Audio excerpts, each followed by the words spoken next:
Hi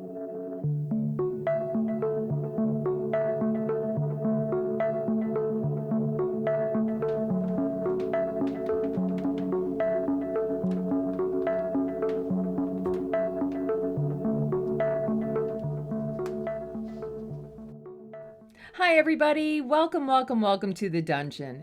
My name is Robin and today is Flameworking, Investigating Intense Black.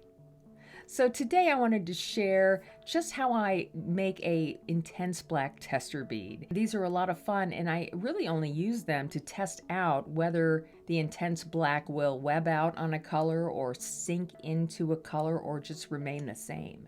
Instead of making a whole bunch of single beads, it's really fun to make these long tester beads. I never really thought about sharing this before, but they really are beautiful and could make for some awesome jewelry. Anyway, that's what we're going to do today. It's really short, it's really simple, and it is fun. So without further ado, let's get right into it. I hope you're all doing safe and well out there. Thanks so much for joining me, and I will see you next time in the dungeon.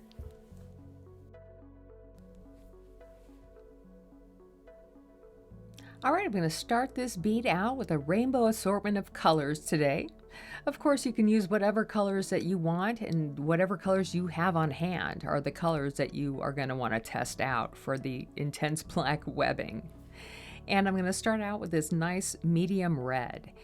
And I'm just going to add a little bit of glass to my mandrel. I'm basically just making a whole bunch of footprints right next to each other, a whole bunch of like spacer beads. And I'll lay my first footprint down, add a couple wraps, and you notice where I'm starting. I'm starting at the end of where my bead release is because I want plenty of room to start adding each color. And I'm going to butt each color up right next to the previous color and add an extra wrap or two onto it just to get the size right.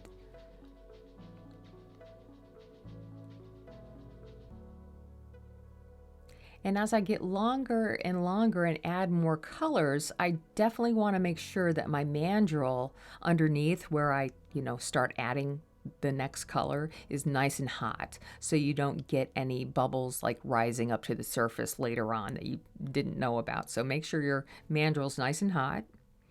And again, as I get longer and longer, I want to make sure that the back side of my bead, or the area that I started with, is maintaining its heat. I don't want that to crack later on. So after I do every wrap, I will just give that back end a little bit of flash in the flame.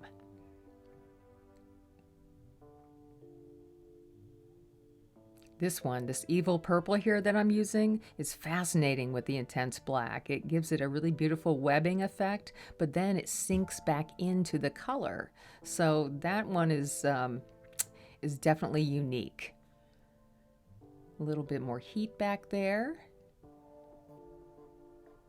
And now I'm going to use this bubblegum pink. And it has a really nice, fun webbing reaction as well.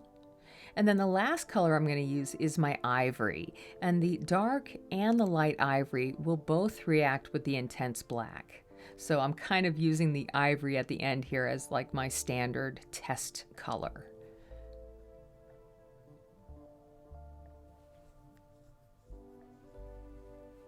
And this bead is getting quite long already. And, it's even getting longer than my little graphite block. So I will have to just be careful how I roll it out. Anyway, before I start getting into that part of it, I want to add the intense black stringer because the intense black loves the heat. And the more heat I can give to it, the better idea I'll have of how it reacts with each color. So I'm just warming everything up right now, making sure everything's happy. And now I'll go ahead and start to just add a little bit of intense black to each color. It doesn't have to be perfect, obviously. It can be as sloppy as you want it to be, as you will see.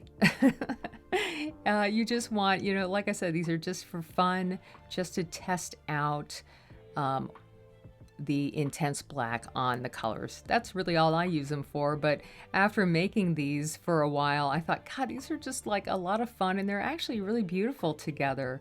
So you could use these for all sorts of different things. Okay, and I'm just going to continue adding a little bit of black here and there.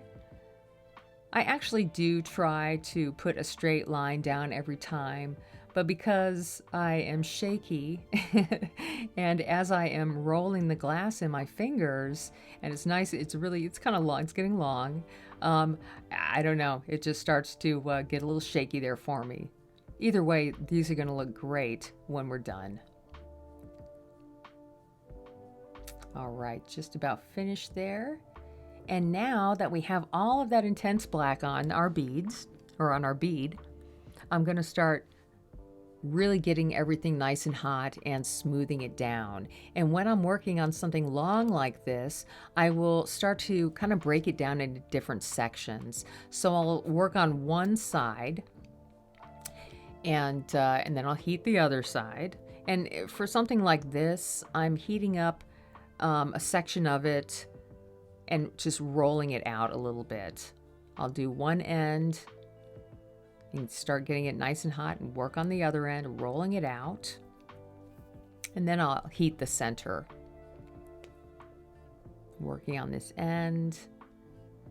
I'm going to roll this out a little bit, and things are already start to reacting with the intense black. But this is where I really want to start giving it some intense heat. So I'm going to dial up my torch a little bit and just concentrate and really, really superheat different sections of the glass. So I'll start out with my edges first because they're the easiest ones for me to kind of roll back into shape. And then I'll work on the center section. And you can see pretty much immediately whether the black is going to react or not. And it's interesting because it had no reaction at all with the orange and the red that I chose this time. However, there are other oranges and reds that react beautifully. So it just all depends on what colors you have in your arsenal. Will depend on, kind of how what will and won't react.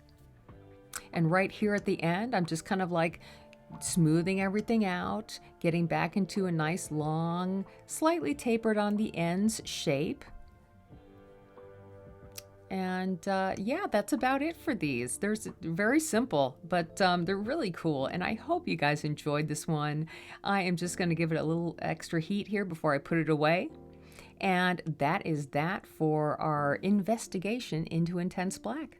I hope you all enjoyed this one, and I hope to see you next time in the dungeon.